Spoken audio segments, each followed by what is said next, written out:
വിഷപ്പാമ്പുകളുടെ വർഗത്തിൽ ഏറ്റവും പ്രധാനിയായി അറിയപ്പെടുന്ന ഒരു ഇനമാണ് മൂർഖൻ അഥവാ സർപ്പം. നമ്മുടെ നാട്ടിൽ സാധാരണയായി ഇതിനെ കണ്ടുവരുന്നു. പുല്ലാനി, നല്ല പാമ്പ്, പത്തിക്കാരൻ എന്നീ പേരുകളിൽ മൂർഖൻ പാമ്പുകളെ നമ്മുടെ നാട്ടിൽ അറിയപ്പെടാറുണ്ട്. സാധാരണയായി ഇവയ്ക്ക് 1 മീറ്റർ നീളവും കൈത്തണ്ടയുടെ വണ്ണവുമാണ് ഉണ്ടാകാറുള്ളത്. മൂർഖൻ പാമ്പുകളെ മഞ്ഞ, കറുപ്പ് നിറങ്ങളിൽ കണ്ടുവരാറുണ്ട്. സാധാരണയായി കുറ്റിക്കാടുകളിൽ കണ്ടുവരുന്നവയ്ക്ക് കറുപ്പ് നിറവും പുൽപ്രദേശങ്ങളിൽ കണ്ടുവരുന്നവ മഞ്ഞ നിറത്തിലും കാണപ്പെടുന്നു. ഈ നിറവ്യത്യാസം ഇവയുടെ നിലനിൽപ്പിന്റെ ഒരു പ്രശ്നമാണെന്നും വ്യാഖ്യാനമുണ്ട്. കീരി, പരുന്ത്, കഴുകന്മാർ ഇവയുടെ പ്രധാന എതിരാളികൾ ഇവയാണ്. മൂർഖൻ പാമ്പുകളെ നമുക്ക് വേഗത്തിൽ തിരിച്ചറിയാൻ സാധിക്കുന്നത് ഇവയുടെ ഭണത്തിലൂടെയാണ്. മൂർഖന്റെ ഭണം വൃത്താകൃതിയും കൂടാതെ പത്തിയുടെ മുൻഭാഗത്ത് 2 കറുത്ത പൊട്ടുകളും പിൻഭാഗത്ത് 2 കറുത്ത പൊട്ടുകളും ഒരു വലയത്തിൽ ബന്ധിക്കപ്പെടും വിധം കാണപ്പെടുന്നു. ഇതൊരു കണ്ണടയുടെ അടയാളത്തിൽ ആയിരിക്കും. വാരിയെല്ലുകൾ വികസിപ്പിച്ചാണ് ഇവ ഭണം വിടർത്തുന്നത്. ഭണം വിടർത്തി നിൽക്കുന്ന മൂർഖൻ പാമ്പിനെ എത്ര ധൈര്യമുള്ളവർ പോലും ഒന്ന് നോക്കിപ്പോകും. കാരണം അത്രയ്ക്ക് ഭംഗിയാണ് അതിനെ കാണുവാൻ. ഭണം വിടർത്തി നിൽക്കുന്ന മൂർഖൻ ഒരു പ്രത്യേകതരം ശബ്ദം പുറപ്പെടുവിക്കാറുണ്ട്. ഭണം വിടർത്തുന്നത് ശത്രുക്കളെ ഭയപ്പെടുത്തുവാനുള്ള മൂർഖൻ പാമ്പുകളുടെ തന്ത്രമാണ്. മനുഷ്യവാസം തീരെ ഇഷ്ടപ്പെടാത്ത മൂർഖന്മാർ മനുഷ്യരെ കാണുമ്പോൾ ഓടി രക്ഷപ്പെടുകയാണ് ചെയ്യുക. പൊതുവെ ഇവയുടെ വാസകേന്ദ്രങ്ങൾ നെൽപ്പാടങ്ങൾ, പാറക്കൂട്ടങ്ങൾ, കാട്ടുപ്രദേശങ്ങൾ, റബ്ബർ തോട്ടങ്ങൾ എന്നിവയിലാണ്. സാധാരണഗതിയിൽ മൂർഖന്മാർ രാത്രിയിലും പകലും ഇര തേടി ഇറങ്ങാറുണ്ട്. ഇവയുടെ ഇഷ്ട ആഹാരം തവള, എലി, ഓന്ത് തുടങ്ങിയവയാണ്. ചില സാഹചര്യങ്ങളിൽ ഇവ മറ്റു പാമ്പുകളെ ഇരയാക്കാറുണ്ട്. മൂർഖൻ പാമ്പുകൾ ജനുവരി മാസങ്ങളിലാണ് ഇണചേരുന്നത്. ഏപ്രിൽ, മാർച്ച് മാസങ്ങളിൽ മുട്ടയിടാൻ ആരംഭിക്കുന്നു. ഒരേ സമയം 15 മുതൽ 30 വരെ മുട്ടകൾ ഇടാറുണ്ട്. 2 മാസം അടയിരുന്നാണ് മുട്ട വിരിയിക്കുന്നത്. മൂർഖൻ പാമ്പുകളുടെ വിഷം വളരെ ശക്തിയേറിയതും മനുഷ്യ ശരീരത്തിലെ നാഡീവ്യൂഹ വ്യവസ്ഥയെ ബാധിക്കുന്നതുമാണ്. ഇതിലൂടെ നമ്മുടെ ഞരമ്പുകളെ തളർത്തുകയും രക്തം കട്ടപിടിക്കുകയും ചെയ്യുന്നു. ആയതിനാൽ മൂർഖന്റെ വിഷമേറ്റയാളെ ഉടനടി ചികിത്സയ്ക്ക് വിധേയമാക്കിയില്ലെങ്കിൽ മരണം തന്നെ സംഭവിക്കും.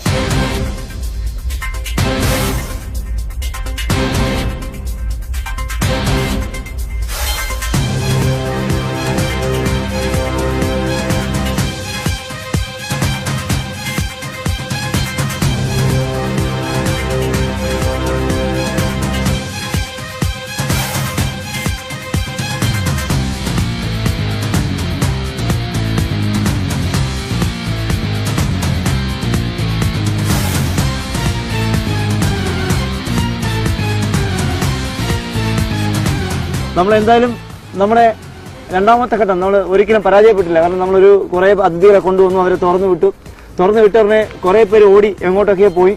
കുറെ ഓടിയെന്ന് പറയുമ്പോൾ ഓടിയാണെങ്കിൽ കൈകാലുണ്ടെങ്കിൽ ഉള്ളവർക്ക് ഓടാൻ കഴിയും. പക്ഷെ കൈകാലില്ലാത്ത ഇവര് പെട്ടെന്ന് എഴഞ്ഞ് ഏതൊക്കെ മേഖലകളിൽ പോയിട്ടുണ്ട്. നമ്മൾ ബാക്കി 8 പേരെ ഒരാൾ ഉറങ്ങുന്നു, ബാക്കി 7 പേരെ നമ്മൾ നല്ല അഗ്രസീവായി ഇവിടെ നിർത്തിയിരിക്കുന്നു. നിൽക്കണം, നമ്മുടെ പ്രേക്ഷകർക്കാണ് ഒരു കുഴപ്പമില്ല. നല്ല ഫുൾ അഗ്രസീവ്, ഫുൾ ആരോഗ്യവാന്മാരായ 7 അതിഥികളെ നമുക്ക് കാണാൻ കഴിയുന്നുണ്ട്.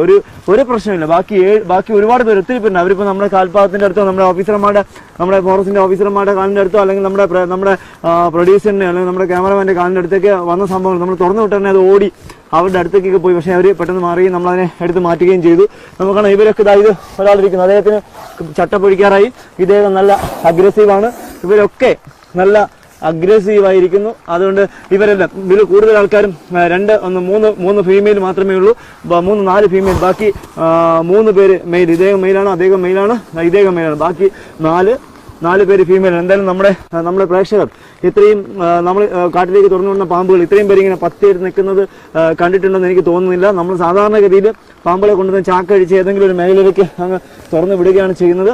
അതുപോലെ നമ്മൾ എന്തായാലും നമ്മുടെ പ്രേക്ഷകർക്ക് വേണ്ടിയാണെങ്കിൽ പോലും നമ്മൾ ഇവരെ അധികം ബുദ്ധിമുട്ടിപ്പിക്കുന്നില്ല. ഈ 7 ആരോഗ്യവാന്മാരായ നമ്മുടെ സർപ്പങ്ങളെ അല്ലെങ്കിൽ നാഗങ്ങളെ നമ്മൾ കാട്ടിലേക്ക് തുറന്നു വിടുകയാണ്. അദ്ദേഹം എവിടെയെങ്കിലും പോയി നന്നായിട്ട് ജീവിക്കട്ടെ.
എന്തായാലും നമ്മുടെ ഇന്നത്തെ യാത്ര നനഞ്ഞ യാത്രയാണ്. ഞങ്ങൾ സ്നേക് മാസ്റ്റർ ടീമും നമ്മുടെ ഫോറസ്റ്റിന്റെ ഓഫീസർമാരൊക്കെ ഇന്ന് നനഞ്ഞ യാത്ര ചെയ്യുന്നത് നിങ്ങൾക്ക് വേണ്ടിയാണ്, നമ്മുടെ പ്രേക്ഷകർക്ക് വേണ്ടിയാണ്. ഈ നമ്മൾ നാട്ടിൽ നിന്ന് പിടിക്കുന്ന അതിഥികളെയൊക്കെ സുരക്ഷിതമായിട്ട് വിടാനായിട്ട് പോകുന്നു. ഞങ്ങൾ സുരക്ഷിതമായിട്ട് കുറേ വലിയ അതിഥികളെ വിട്ടപ്പോൾ ഒരു അതിഥി ഓടിപ്പോയി ഞങ്ങളുടെ വാഹനത്തിന്റെ, അത് കേരള കൗമുദിയുടെ വാഹനത്തിന്റെ അടിയിൽ എഞ്ചിനകത്ത് കയറിയിരിക്കുകയാണ്. ഇനി അദ്ദേഹത്തിനെ ഇറക്കണം.